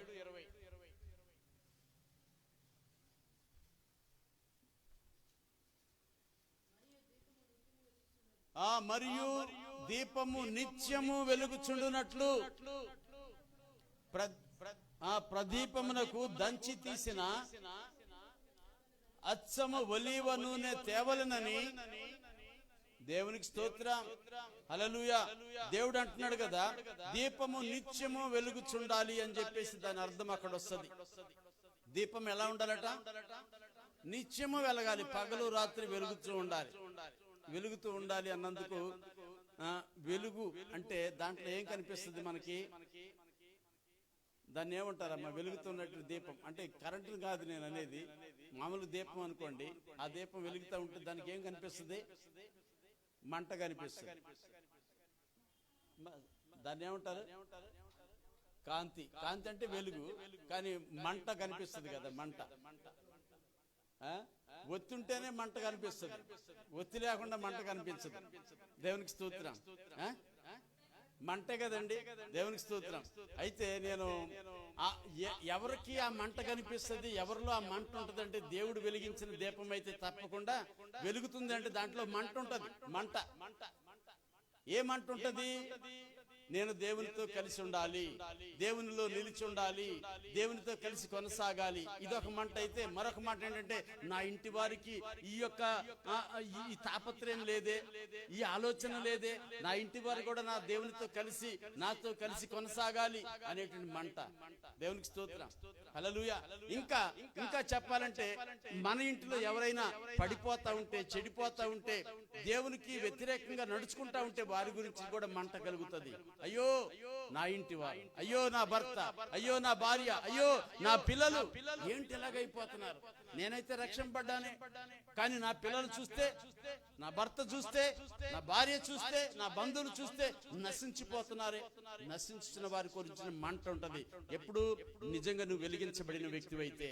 దేవునికి స్తోత్రం. హల్లెలూయా. నిజంగా నీవు నేను మనం వెలిగించబడిన వ్యక్తులమైతే మన హృదయాలలో ఆ మంట ఉంటది. ప్రియమైన దేవుడా, మండుతా ఉంటది. ఒక బ్రదర్ చెప్తున్నారు కదా, మా ఊరోళ్ళని చూస్తుంటే కొంతమంది వెనకబడిపోయారు. ఒకప్పుడు రక్షింపబడినటువంటి వారే ఇప్పుడు వారు రంగురంగుల బట్టలు వేసుకొని భక్తి చేస్తా ఉంటుంటే నాకు బాధ, వేదన కలుగుతా ఉంది, మంట కలుగుతా ఉంది. ఒక్కడిని చూశాను, లేకపోతే ఇద్దరిని చూశాను. అనేకులు ఈరోజు దేవుని సన్నిధి సహవాసం లేక, ఒకప్పుడు దేవుడు అంటే ఆసక్తి కలిగి ఉన్నటువంటి వారే, కానీ ఇప్పుడు ఏమైపోయారంటే వారు పూర్తిగా వారి ఆత్మలను ఆర్పివేసుకున్నారు. ప్రభు అంటున్నాడు, ఆత్మను ఆర్పకుడి, ఆత్మ దీపము వెలుగుతూ ఉండాలి, అది మండుచూ ఉండాలి. ఆ దీపము వెలుగుతూ ఉండాలి, దాంట్లో మంట కనిపించాలి. ఆ మంట ఎవరికైతే ఉంటుందో ప్రియమైన తప్పకుండా ఇతరుల గురించి, ముఖ్యంగా కుటుంబ సభ్యుల గురించి. పాస్టర్ గారు కూడా రాత్రి సాక్ష్యం చెప్పారు. ముందు మా అమ్మ నాన్న రక్షింపబడితే చాలు, స్వార్థం సహజమే, ఉండాలి. ఇప్పుడు మనవాడు ఇంట్లో వాళ్ళు రక్షణ పడకుండా బయట వాళ్ళ కోసం మంట ఎలా కలుగుతుంది? ఏమండి, ఆ యొక్క తృష్ణ ఎలా ఉంటుంది చెప్పండి? ముందు మన ఇంటి వారు రక్షింపబడాలి. అందుకని అంటాడు కదా అక్కడ మత్తయి సువార్త రాయబడిన మాట ఒకసారి చూడండి. మత్తయి 6వ అధ్యాయంలో దీపం వెలిగించి ఎక్కడ పెడతాడు అన్నాడు? దీపస్తంభం మీద పెడతారు. ఎందుకని? చదవండి, అది చదివితే బాగుంటుంది. ఆ మనుషులు దీపమును వెలిగించి కొంచెము కింద పెట్టరు గాని అది ఇంట నుండి వారికి అందరికీ వెలుగు ఇచ్చుటకై. దేవునికి స్తోత్రం. హల్లెలూయా. ఇంటిలో ఉన్న వారందరికీ వెలుగు ఇవ్వటానికి అది దీపస్తంభం మీద పెట్టబడుతుంది అని యేసు ప్రభు వారు అక్కడ చెప్పినటువంటి ఉపమానం మనం జ్ఞాపకం చేసుకుంటున్నాం. దేవునికి స్తోత్రం. హల్లెలూయా. అయితే ప్రియా దేవుడా, ఒకవేళ ఈరోజు నీ దీపము దేవుడు వెలిగించాడా? నీ యొక్క ఆత్మ దీపము దేవుడు వెలిగిస్తే నీ కుటుంబ సభ్యుల పట్ల నీ యొక్క మంట ఏమిటి? నువ్వు వెలుగుతున్న దీపం అయితే నిజంగా నీ ఇంటి వారికి వెలుగు నువ్వు ఇవ్వగలుగుతున్నావా? మనం ప్రశ్నించుకోవాలి. దేవునికి స్తోత్రం. హల్లెలూయా. ఒకవేళ నీవు నీ ఇంటి వారి గురించి పట్టించుకోకుండా ఆ భారము నీకు లేకుండా ఉంటే నేను చెప్పకూడదు ఆ మాట, నాకు చాలా బాధ కలుగుతుంది. నీవు ఆర్పివేయబడిన దీపంగా ఉన్నావేమో జ్ఞాపకం చేసుకో. ఈ రోజు నువ్వు వెలిగించబడాలి ఈ వాక్యం ద్వారా. ఈ వాక్యం ద్వారా నువ్వు వెలిగించబడితే నీవు ధన్యుడవు, ధన్యురాలవు. నీ ద్వారా నీ కుటుంబానికి, నీ కుటుంబ సభ్యులందరికీ వెలుగు కలగటానికి దేవుడు నిన్ను ఏర్పరచుకున్నాడని ప్రభుపేట మీకు మనం చేస్తున్నాను. దేవునికి స్తోత్రం. హల్లెలూయా. అర్థమైందండి? నీ ద్వారా నీ కుటుంబానికి వెలుగు కలగటానికి నిన్ను ఏర్పరచుకున్నాడు. నీతో ఈ రోజు మాట్లాడుతున్నాడు ప్రభు. నువ్వు నమ్మితే దేవునికి స్తోత్రం, దేవుని కార్యాలు చూడగలుగుతావు. హల్లెలూయా. హల్లెలూయా. అక్కడ హెచ్చరించిన దేవుడు ఏమని హెచ్చరిస్తున్నాడు? ఆత్మను ఆర్పకుడి. దేవుడు వెలిగించిన ఆత్మను ఆర్పకుడి. ఆర్పితే ఏమైపోతుందంటే నీవు పనికిరాని దీపంగా, వెలగని దీపంగా, ఉపయోగం లేని దీపంగా ఉండిపోతావు. దానికి దేవుడు ఎంతో దుఃఖపడతాడు. దేవునికి స్తోత్రం. హల్లెలూయా. నీకు మేలు కలగకపోతే నీవు దీవించబడకుండా ఉంటావు. అంత మాత్రమే కాదు, ఆయన అంటాడు కదా, అయ్యో నా కుమారుడు, నా కుమార్తె నేను వెలిగించుకున్నానే, లోకంలోంచి ప్రత్యేకపరుచుకున్నానే, నా కుమారుడు పరిస్థితి ఎలాగైపోయింది, నా కుమార్తె పరిస్థితి ఎలాగైపోయిందని ఆయన దుఃఖపడతాడు. ప్రభును దుఃఖపెట్టి మనము దీవెనకరంగా ఉండగలమా? దేవునికి స్తోత్రం. ప్రభుని దుఃఖపెట్టి మనం దీవించబడగలమంటే నో, దీవించబడలేం. కనుక ప్రభుని సంతోషపరిచే వారంగా మనం ఉండాలి. మనల్ని ఎందుకు దేవుడు ఏర్పరచుకున్నాడు? లోకంలోంచి ప్రత్యేకపరుచుకున్నాడు. ఏమండి, నీవు ప్రత్యేకించబడిన వ్యక్తివేనా? ఇంకా లోకపోకడలు మనలో ఉంటే, ఈ ప్రత్యేకమైన దినంలో ఇంకా లోక పోకడలు మనలో ఉంటే, ఆ లోకపు పోకడలను మనం విడిచిపెట్టేవారు ఉందుముగాక. దేవునికి స్తోత్రం. లోకపు పోకడలను మనము విడిచిపెడుదుముగాక. దేవునికి స్తోత్రం. కనుక నా ప్రియ సహోదరి, నా సహోదరుడా, ప్రభు మనల్ని వెలిగించుకున్నాడు. ఎందుకు వెలిగించుకున్నాడు అంటే, మొట్టమొదట మన ఇంటి వారికి వెలుగుగా ఉండటానికి. దేవునికి స్తోత్రం. వాక్యపు వెలుగు లేక దేవుని యొక్క వెలుగు మన ప్రజలు, మన కుటుంబ సభ్యుల మీద కూడా ఉండటానికి దేవుడు మనల్ని వెలిగించుకున్నాడని ప్రభుపేట మనం చేస్తున్నాం. కొందరు ఉంటారు, రాత్రి కూడా చెప్పాను ఈ మాట, వాక్యం చూపించలేదు, రెఫరెన్స్ చూపించలేదు, కానీ కొందరటండి వారు వెలగకపోగా వెలుగుతున్న దీపాలను కూడా ఆర్పివేస్తారట. ఏమండి, వెలుగుతున్న దీపంలను కూడా ఆర్పివేసేవారు ఉంటారు. జాగ్రత్త. నువ్వు అనుకోవచ్చు ఏమని, నేను వెలుగుతున్నాను, కానీ నీ సహవాసం ఎవరితో ఉంటుందో చూసుకో ఒకసారి. నీ సహవాసం ఎవరితో ఉంది? వెలుగుతున్న దీపమే మరొక దీపాన్ని వెలిగించగలదు. ఆరిపోయిన దీపము మరొక దీపాన్ని అది ఆరిపివేయటానికి కూడా వెనకాడదు. దేవునికి స్తోత్రం. హల్లెలూయా. ఈ విషయంలో మనము గనుక ప్రార్థన గనుక లేకపోతే విషయం ఏంటంటే, మీరు శోధనలో ప్రవేశించకుండానట్లు మెలకువగా ఉండి ప్రార్థన చేయండి. మెలకువ అనేది మనకు కావాలి. మెలకువ అంటే నిద్రపోకుండా ఎప్పుడు ప్రార్థన చేస్తూ ఉండమని దాని ఉద్దేశం కాదు. వివేకము కలిగి ఉండండి, తెలివి కలిగి ఉండండి. నీ సహోదరుడు, నీ సహోదరి, లేకపోతే నీ ఇంటి వారు వెలుగుతున్న నిన్ను ఆర్పివేయడానికి చూస్తున్నారా? నీ వారి ఎవరి సహవాసంలో ఉంటే నువ్వు వెలుగుతావు, ఎవరి సహవాసంలో ఉంటే వాక్యపు వెలుగులను నడుచుకోగలుగుతావు. ఈ అవగాహన మనకు ఉండాలి అని ప్రభు పరిశుద్ధాత్మ దేవుడు హెచ్చరిస్తా ఉన్నాడు. ప్రియమైన మీరు జాగ్రత్త, మెలకువగా ఉండి ప్రార్థన చేయండి. శోధనలోనికి ప్రవేశించకుండానట్లు. శోధనలు వచ్చేస్తాయి, జాగ్రత్త. దేవునికి స్తోత్రం.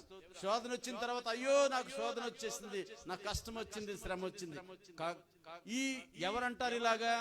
ఎవరికైతే దేవుని సన్నిధి సహవాసం ఉండదు, అవివేకం ఉండదు, వారు తప్పకుండా ఈ శోధనలో పడిపోతారు.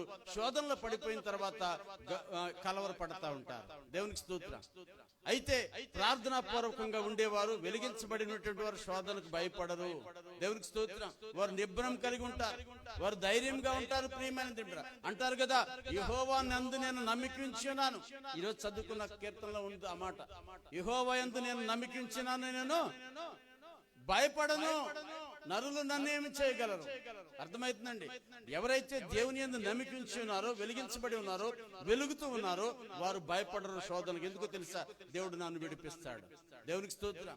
దేవుడు నన్ను విడిచిపెట్టాడు, నన్ను విడిపిస్తాడని విశ్వాసం కలిగి వారు ఉంటారు. ప్రియమైన తండ్రి, అయితే విశ్వాసం లేనటువంటి వారు ఎప్పుడు విశ్వాసం కలుగుతుంది? దేవుని వాక్యం వింటూ ఉంటే విశ్వాసం కలుగుతుంది. ఆ విశ్వాసమే నిన్ను మరలా వెలిగించడానికి, ఆ విశ్వాసమే మన ఆత్మీయ జీవితాన్ని వెలిగించడానికి సహాయపడుతుంది. ఒక నూనెగా పనిచేస్తుంది. ప్రియమైన దేవునికి స్తోత్రం. అది ఒక నూనెగా పనిచేస్తూ ఉంటుంది. కనుక అక్కడ ప్రభు పరిశుద్ధాత్మ దేవుడు అక్కడ రాయించిన మాట ఏంటి తెలుసండి? నిర్గమాకాండంలో అంటాడు కదా, ఎవరు చేయాలట? నిర్గమాకాండంలో 20వ అధ్యాయంలో ఏమంటున్నాడు? నిర్గమాకాండం 20వ అధ్యాయంలో దీపము నిత్యము వెలుగుచుండునట్లు, దీపము నిత్యము వెలుగుచుండునట్లు. చదవండి అమ్మా. 27:20. మరియు దీపము నిత్యము వెలుగుచుండునట్లు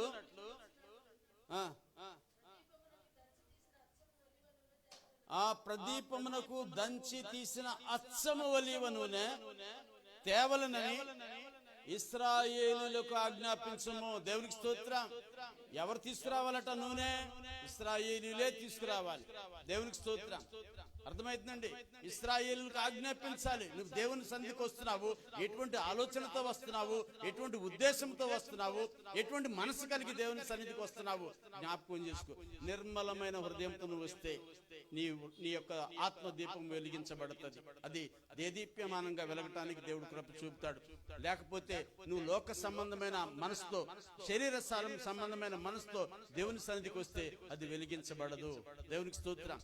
ఎందుకు ఈ మాట ఇంతకు ముందు కూడా చెప్పాను, మరొకసారి నేను హెచ్చరిస్తా ఉన్నాను. చాలా మంది ఆరాధన చేస్తూ ఉంటారు, అందరూ కూడా. కొంతమంది పిల్లలు కళ్ళు తెరిచి అటు ఇటు చూస్తూ ఉంటారు, తిరుగుతూ ఉంటారు, వస్తా పోతూ ఉంటారు. తప్పు అది, అలా చేయకూడదు. మన పిల్లలకు మనం నేర్పించాలి. కొంతమంది యవన బిడ్డలు కూడా అందరూ ఆరాధన చేస్తూ ఉంటే నువ్వు ఎందుకు వచ్చావు? దేవుని సన్నిధికి ఆరాధించుకోవడానికి వచ్చావా, లేకపోతే ఆరాధించే వాళ్ళని చూడటానికి వచ్చావా? ఎవరు ఎలా ఆరాధిస్తున్నారో గమనించడానికి నువ్వు వచ్చావా? నో. అలాగొస్తే నీకు ఎటువంటి ప్రయోజనం ఉండదు. ఎవరైతే ఆరాధించుకుంటూ ఉంటారో వారి పట్ల దేవుడు యొక్క కనికరము, ఆయన యొక్క అభిషేకం వారి మీదకే వస్తుంది. గమనించాలి, మీరు నేర్చుకోవాలి. దేవుని మందిరంలో ఎలా ఉంటున్నావు, నీ ప్రవర్తన ఎలా ఉంటుంది? ప్రసంగి గ్రంథంలో ప్రభు పరిశుద్ధాత్ముడు ఏం చెప్పాడు? దేవుని మందిరంలోకి వెళ్ళినప్పుడు నీ ప్రవర్తనను జాగ్రత్తగా చూసుకోమని చెప్పాడు కదా.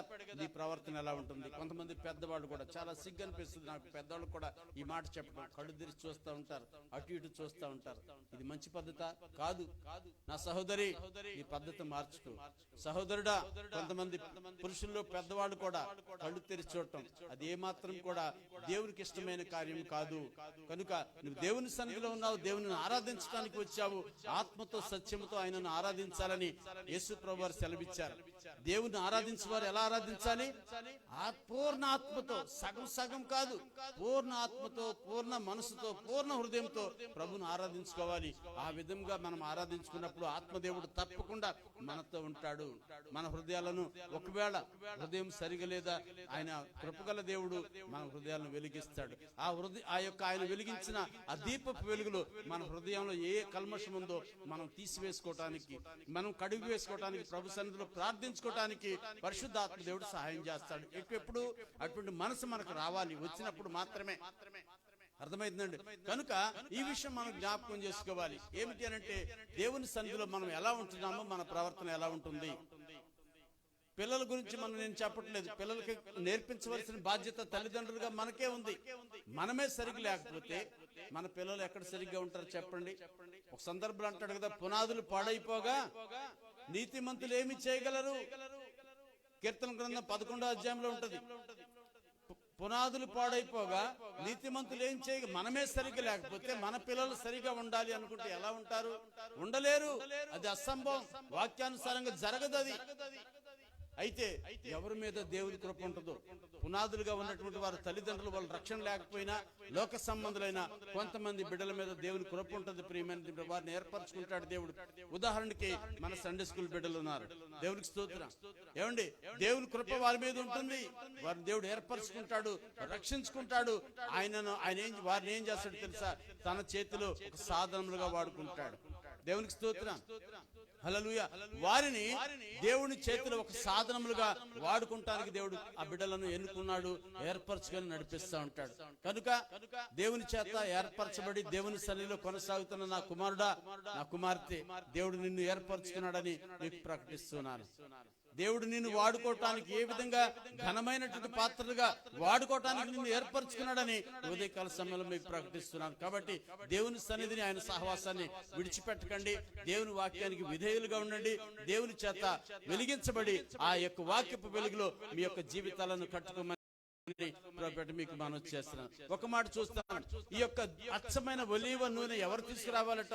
ఆ దీపముల కొరకు ఇశ్రాయేలులే తీసుకురావాలి, విశ్వాసులే తీసుకురావాలి. విశ్వాసుల బాధ్యత అది. అంటే నువ్వు కల్మషమైన హృదయంతో, కల్తీ మనసుతో దేవుని సన్నిధికి వస్తే నీకేమీ మేలు పొందుకోలేవు. దేవునికి స్తోత్రం. కల్మషమైన, కల్తీ అచ్చమైన, స్వచ్ఛమైనటువంటి నూనె దేవుని సన్నిధికి తీసుకురావాలని అక్కడ రాయబడిన మాట ఏంటంటే, నీవు మంచి హృదయంతో దేవుని సన్నిధికి రావాలి. ఏమండి, నీ హృదయం ఎలా ఉంది? కల్మషంతో నిండుకున్న హృదయం అయితే, అసూయతో నిండుకున్న హృదయం అయితే, కపటంతో నిండుకున్న హృదయం అయితే, ఆ హృదయంలోనికి దేవుడు రావటానికి ఇష్టపడ్డాడు. కనుక జ్ఞాపకం చేసుకోవాలి, ఈ యొక్క నూనె అచ్చమైనటువంటి దంచి తీసిన స్వచ్ఛమైన ఒలీవ నూనె అనగా ప్రియమైన శుద్ధమైన హృదయంతో మనం దేవుని సన్నిధికి రావాలని ప్రభు పరిశుద్ధాత్మ దేవుడు తెలియపరుస్తున్నాడు. ఒక మాట చూద్దాం, అక్కడ ఒక మాట చూద్దాము. 2వ దినవృత్తాంతముల గ్రంథము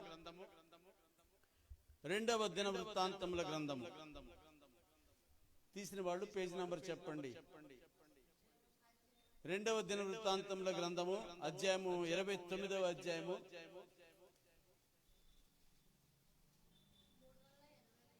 382 అటండి పేజ్ నంబర్. అయితే 6-7 వచనాలు మనం చదువుదాం.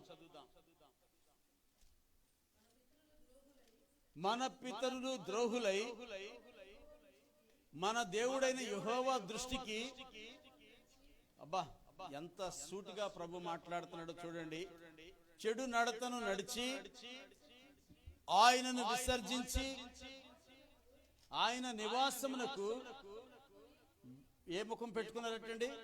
పెడముఖము పెట్టుకొని దానిని అలక్ష్యము చేసి. చాలండి, తర్వాత చదువుకుందాం. 6వ వచనం 29వ అధ్యాయము 6వ వచనం మనం చదివాం. అంటున్నాడు కదా, మన పితరులు ద్రోహులై. ద్రోహులు, ద్రోహం అంటే తెలుసా? ద్రోహి, ద్రోహి అని ఎవరినంటారు అమ్మా? Praise lord. బ్రదర్స్ ఎవరు నోరు చెప్పట్లేదు. బ్రదర్స్ మీరు కూడా మాట్లాడితే నాకు సంతోషం కలుగుతుంది. ఎందుకు సంతోషం కలుగుతుందంటే నాతో మీరు కూడా ఇన్వాల్వ్ అవుతున్నారని నేను ఫీల్ అవుతాను. దేవునికి స్తోత్రం. ద్రోహి అని ఎవరినంటారండి? నమ్మించి మోసం చేసేవాడిని ద్రోహి అంటారు. ద్రోహం చేసేవాడని. దేవునికి స్తోత్రం. అయితే ఇశ్రాయేలు ప్రజలటండి ద్రోహులయ్యారట. అంటున్నాడు, ఏమని అంటున్నాడు అక్కడ చూడు, నేను చదువుతాను. మన పితరులు ద్రోహులై. దేవునికి స్తోత్రం, హల్లెలూయా. మన పితరులు ఏమైపోయారట? ద్రోహులు. ఎవరు అంటున్నారు? పిల్లలు అంటున్నారు. అర్థమైందండి ఎవరు అనేది? పిల్లలు అంటున్నారు, పెద్దోళ్ళ గురించి. చూడండి ఎంత అవగాహన వచ్చిందో పిల్లలకి. పెద్దోళ్ళకి లేని అవగాహన పిల్లలకు వచ్చింది. దేవునికి మన పితరులు, మా తాతోళ్ళు, మా నాన్నోళ్ళు ద్రోహులయ్యారు. వాళ్ళు ద్రోహం చేశారు. ఎవరికి? దేవునికి. దేవునికి స్తోత్రం. మనుషులకైతే వేరే విషయం, మనుషులకు ద్రోహం చేస్తే వేరే విషయం అండి. కానీ దేవునికే ద్రోహం చేశారట. దేవునికి స్తోత్రం. ఏమండి, బానిసత్వంలో మగ్గిపోతున్నటువంటి వారిని దేవుడు కలగ చేసుకొని పట్టించుకొని వారిని అక్కడి నుంచి, బానిస బ్రతుకు నుంచి విడిపించాడు. దేవునికి స్తోత్రం, హల్లెలూయా. స్వేచ్ఛగా ఆహారం తినడానికి కూడా అవకాశం లేని పరిస్థితి. అయితే వీళ్ళు ద్రోహులై ఏం చేశారో తెలుసా?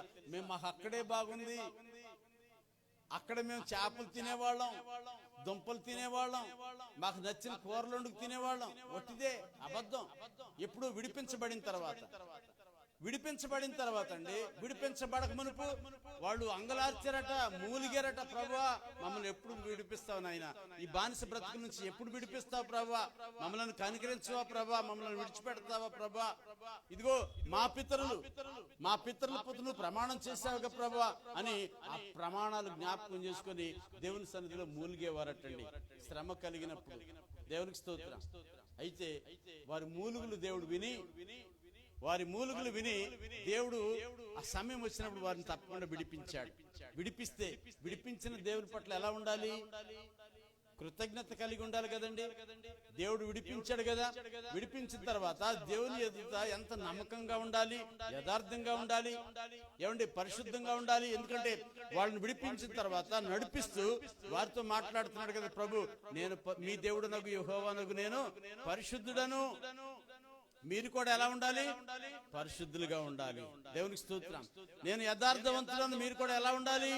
యథార్థవంతులుగా ఉండాలి. అక్కడే నిర్గమాకాండం 20వ అధ్యాయంలోనే 19వ అధ్యాయంలోనే కొన్ని కట్టడలు ఇచ్చాడు దేవుడు, కొన్ని ఆజ్ఞలు ఇచ్చాడు. మీరు నీ పొరుగువారిని ఏది ఆశించకూడదు, అబద్ధాలు చెప్పకూడదు, సత్యాన్ని అనుసరించి నడుచుకోవాలి. ఇన్ని మాటలు చెప్పిన తర్వాత వాళ్ళు ఎలా ఉండాలి అనంటే దేవుని వాక్యానికి విధేయులు అవ్వాలి. వాక్యమైన దేవుడు కదా. దేవునికి స్తోత్రం. మన దేవుడు ఏమైనాడు? వాక్యమైనాడు. వాక్యమైన దేవునికి విధేయులుగా ఉండాలి. కానీ వీళ్ళటండి విధేయులు అవ్వలేదు. మోషే మమ్మల్ని ఎందుకు తీసుకొచ్చావు ఐగుప్తులో నుంచి? మోషే మీద తిరుగుబాటు చేస్తారా? మోషే మీద తిరుగుబాటు చేస్తారా? ఎందుకు? మాకు అక్కడే బాగుంది, మమ్మల్ని ఇక్కడ చంపడానికి తీసుకొచ్చావా అని చెప్పేసి కేవలము నీళ్లు లేనందుకు, కేవలము నీళ్లు సరిగా లేనందుకు, ఏమండి నీళ్ళట ఉప్పుగా ఉన్నాయట, మంచి నీళ్ళు లేవట. ఉప్పు నీళ్ళు వస్తే నువ్వు ప్రార్థన చేసుకోవచ్చు కదా. మాట చెప్తున్నాడు. ఉప్పు నీళ్ళు వచ్చినాయా, నో ప్రాబ్లం. ఏం చేయాలి? కొంతమంది ఉంటారు, మాట చెప్తున్నాడు. ఒకసారి అటండి ఒక పాస్టర్ గారికి వాళ్ళు బావి తవ్వించుకుంటున్నారట. బావి తవ్వించుకుంటే పాస్టర్ గారిని తీసుకెళ్లి ప్రార్థన చేయించుకున్నారు. దేవునికి స్తోత్రం. ప్రార్థన చేయించుకుంటే మంచి కొద్దిగా లోతు తవ్వేసరికి మంచి ఓట వచ్చేసిందట. నీళ్లు కూడా చాలా మధురంగా ఉన్నాయి. దేవునికి స్తోత్రం. హల్లెలూయా. అయితే తర్వాత అది అందరూ కూడా, ఊరోళ్ళందరూ కూడా అక్కడ మంచి నీళ్ళు చాలా బాగుంటుంది అని చెప్పేసి చెప్పుకుంటా ఉంటారట. మరొక ఆయన ఏం చేశాడు, అదే పాస్టర్ గారిని తీసుకెళ్లి ప్రార్థన చేసుకుని ఆయన కూడా బావి తవ్వించుకున్నాడు. అక్కడేమో ఎంత లోతుకెళ్ళినా నీళ్లు పడట్లేదు, ఎంత లోతుకెళ్ళినా నీళ్లు పడట్లేదట. ఏసీ తవ్వి బోరింగ్ బోర్ కాదు, బావి అప్పుడు సగం చాలా వరకు తవ్వి పడకపోతే వదిలేశారు. ఏంటి పాస్టర్ గారు, మీతో ప్రార్థన చేయించుకుంటే కూడా నీళ్లు పడలేదు అంటే పాస్టర్ గారు ఏం చేస్తాడు ఇప్పుడు నీళ్లు పడకపోతే? ఏమండి, ఎందుకు మమ్మల్ని తీసుకొచ్చావు ఇక్కడ చంపటానికా? మేము అక్కడే బాగుంటాం, నేను తీసుకొచ్చి ప్రార్థన చేయించుకుంటే నీళ్లు కూడా పడలేదు. నీళ్లు పడకపోతే నేనేం చేశాను? Praise the Lord. కొంతమంది ప్రియమైన దేవుడా, పాస్టర్ గారిని తీసుకెళ్తే ప్రార్థన చేయించుకుంటే మాకు తగ్గిపోవాలి, అప్పుడే అప్పులన్నీ తీరిపోవాలి, అప్పుడే ఆరోగ్యం వచ్చి చేయాలి. ఏమండి, నీ ప్రవర్తన చూస్తేనేమో బాగుండదు. ఆరోగ్యంగా ఉంటే చెప్పిన మాట విన్నావా? దేవుని సన్నిధికి వచ్చావా? ఏమండి, నీకు ఆరోగ్యం ఉన్నప్పుడు చెప్పిన మాట విన్నావా? దేవుని వాక్యానికి లోబడ్డావా? నో. ఇప్పుడు అనారోగ్యం వచ్చిందని పాస్టర్ గారు కావాలి, ప్రార్థన చేయాలి, ప్రార్థన చేయగానే స్వస్థత వచ్చేయాలి. స్వస్థత వస్తే మళ్ళీ వస్తావు నువ్వు దేవుని సన్నిధికి? ఏమండి, నో. తర్వాత సంగతి చూద్దాం. ఇప్పుడు నాకు మా వాళ్ళు వస్తున్నారు, చుట్టాలు వస్తున్నారు, మేము బీచ్కి వెళ్ళాలి, లేకపోతే అక్కడికి వెళ్ళాలి, ఇక్కడికి వెళ్ళాలి, ఫంక్షన్ ఉంది అని చెప్పేసి అలా మాట్లాడే వాళ్ళు ఉంటారు. ప్రియమైన దేవుడా, ఒకసారి జ్ఞాపకం చేసుకోండి. మా పితరులు ద్రోహులై, వాళ్ళు అంటున్నారు, ఏమంటున్నారు? మా పితరులు ద్రోహులై ఏం చేశారు? వాళ్ళు యెహోవా దృష్టికి చెడు నడతలు నడిచారు. ఎవరి దృష్టికి? మనుషుల దృష్టికి పక్కన పెట్టండి, దేవుని సేవకుల దృష్టికి పక్కన పెట్టండి. దేవుని సేవకుడు మిమ్మల్ని ఎప్పుడు గమనించలేడు, 24 గంటలు మిమ్మల్ని కనిపెట్టుకొని ఉండలేడు దేవుని సేవకుడు. లేకపోతే మీ తల్లిదండ్రులు మిమ్మల్ని కనిపెట్టి ఉండలేరు, కాచుకోలేరు. లేకపోతే మీ బంధువులు ఎవరు కూడా మిమ్మల్ని గమనించకపోవచ్చు. కానీ ఎప్పుడు కునుకక నిద్రపోక కనిపెట్టేవాడు ఆయన ఉన్నాడు, ఆయన దేవుడు. దేవునికి స్తోత్రం. అర్థమవుతుందండి? నిత్యము కునుకక నిద్రపోక నా బిడ్డలు ఎలా ఉన్నారని చెప్పేసి కళ్ళు ఎలా ఒళ్ళంతా కళ్ళు చేసుకొని చూసేటువంటి దేవుడు మనకున్నాడు. మన దేవుడు ఏమైనాడంటే ఒళ్ళంతా కళ్ళు చేసుకొని చూసే దేవుడు. దేవునికి స్తోత్రం. హల్లెలూయా. ఆయనకి ప్రకటన గ్రంథంలో ఉంటుంది, ఆ రాయి, ఒక రాయి గురించి చెప్పబడింది, జీవం కలిగిన రాయి, దానికి 7 నేత్రాలు ఉంటాయి అని చెప్పేసి. అర్థమవుతుందండి? మన దేవుడు ప్రకటన గ్రంథంలో ఉంటది, ఆయన జీవం కలిగిన దేవుడు. ఆ రాయికి ఎన్ని ఉంటాయట? 7 నేత్రాలు ఉంటాయట. 7 అనగా పరిపూర్ణం. అర్థమవుతుందండి? ఆ నేత్రములతో ఆయన లోకానంతటిని గమనిస్తూ ఉంటాడట. దేవునికి స్తోత్రం. అయితే ఇక్కడ గమనించండి, మన పితరులు ద్రోహులై యెహోవా దృష్టికి చెడు నడతలు నడిచి ఆయనను విసర్జించారు. దేవునికి స్తోత్రం. హల్లెలూయా. పితరులు చెడు నడతలు నడిచి ఎన్నో మేలులు చేసి ఎన్నో ఆశ్చర్య కార్యములు, అద్భుత కార్యములు జరిగించి, మనకు తెలుసు కదండి, ఐగుప్తులోంచి విడిపించబట్టు మామూలు విషయమా? ఐగుప్తులనే ఇంచుమించు 10 సూచక క్రియలను ప్రభు చేశారు. 10 సూచక క్రియలు. ఆ సూచక క్రియలు చేసిన తర్వాత ఆ యొక్క ఫరో, ఐగుప్తు రాజు అనే ఫరో వారిని విడిచిపెట్టాడు. సరే వెళ్ళిపోండి, మీరు వెళ్ళిపోండి, మీరు వెళ్ళిపోతే మా దరిద్రం పోద్దని చెప్పేసి వాళ్ళని విడిచిపెట్టాడు. వాళ్ళు వచ్చారు, బయటకు వచ్చారు, ఆ దేశంలోంచి వచ్చారు బయటకు, ఆ యొక్క ఐగుప్తు నుంచి బయటకు వచ్చారు. ఎదురుగుండా ఏముంది? సముద్రం. సముద్రం దాటగలరా ఎవరైనా? కొన్ని లక్షల మంది ప్రజలు. అయితే దేవుడు ఏం చేశాడు? దేవుడు చేసిన మరొక ఆశ్చర్యమైన కార్యము, సముద్రాన్ని పాయలుగా చేసి ఆరిన నేల మీద ఇశ్రాయేలు ప్రజలు నడిపించాడు. దేవునికి స్తోత్రం. హల్లెలూయా, హల్లెలూయా. అదే సముద్రంలో ఫరో సైన్యము చనిపోయింది, కూలిపోయారు. ప్రియమైన దేవుడా, దేవునికి స్తోత్రం. హల్లెలూయా. ఏమండి, వారి యొక్క విశ్వాస యాత్రలో లేకపోతే అరణ్య యాత్రలో ఆ ఎడారి యాత్రలో వారికి నీళ్లు కావాల్సి వస్తే నీళ్లు ఇచ్చాడు దేవుడు. ఒకవేళ చేదు నీళ్లుంటే చేదు నీళ్లను మధురమైన నీళ్లుగా మార్చాడు. దేవునికి స్తోత్రం. ఇన్ని చేసినప్పటికీ వాళ్ళు ఏం చేశారట? దేవునిని విడిచిపెట్టారట, మోసం చేశారట. వారు ద్రోహులై యెహోవా దృష్టి ఎదుట చెడు నడతలో నడిచి ఆయనను విసర్జించారు. దేవునికి స్తోత్రం. ఎప్పుడు? సమృద్ధి కలిగిన తర్వాత. ఏమండి? సమృద్ధి కలిగిన తర్వాత, మంచి దేశంలోనికి పాలు తేనెలు ప్రవహించే దేశంలో వారిని ప్రవేశపెట్టిన తర్వాత, వారి పితరులు అలాగైతే వీళ్ళు కూడా చాలా వరకు ఏమైపోయారంటే వీళ్ళు కూడా పాడైపోయారు, దేవుని విడిచిపెట్టారు. దేవునికి స్తోత్రం. హల్లెలూయా. నా సహోదరి, నా సహోదరుడా, ఒక మాట నేను జ్ఞాపకం చేస్తున్నాను. ఇప్పుడు దేవుని నువ్వు కలిగి ఉన్నావా? కలిగి ఉన్నానని అనుకుంటున్నావా? ఏమండి? దేవుడు నాతో ఉన్నాడు. ఇందాక పాస్టర్ గారు చెప్పారు, మనం నమ్మితే నిత్యము మన ప్రక్కనే ఉంటాడు ప్రభు.